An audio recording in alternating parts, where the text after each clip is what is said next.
ఈరోజు sea plane ప్రయాణం ఇది ఒక వినూత్నమైన అవకాశం. దానికి కూడా ఏంటనేది మనం అందరం కూడా ఆలోచించుకుంటే నేను అవన్నీ కూడా మీకు ఒకసారి ఎక్స్ప్లెయిన్ చేస్తాను. ఒక విషయం మీరు గుర్తుపెట్టుకోవాలి, ఎప్పుడైనా సరే రాష్ట్రాన్ని ప్రమోట్ చేయడానికి, రాష్ట్రంలో ఆర్థిక కార్యక్రమాలు పెంచడానికి, ఉపాధి ఉద్యోగ అవకాశాలు సృష్టించడానికి మనమందరం కూడా ఉండే అవకాశాలన్నీ ఉపయోగించుకోవాల్సిన అవసరం ఉంది.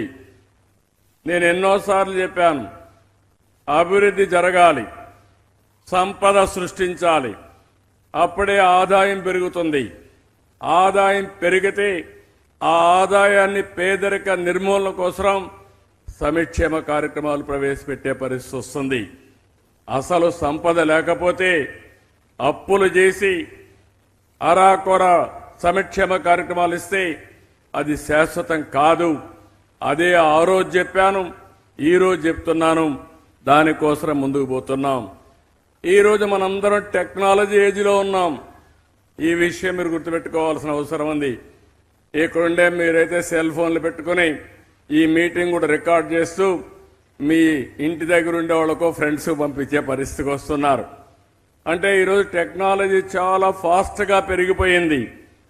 అలాంటి టెక్నాలజీ ఏజ్లో ఆ టెక్నాలజీని కూడా మనం పూర్తిగా వినియోగించి పేదరిక నిర్మూలన, జీరో పావర్టీ, పేదలను కూడా పైకి తీసుకొచ్చే మార్గాలు ఉన్నాయని చెప్పి కూడా నేను మీకు తెలియజేస్తున్నా.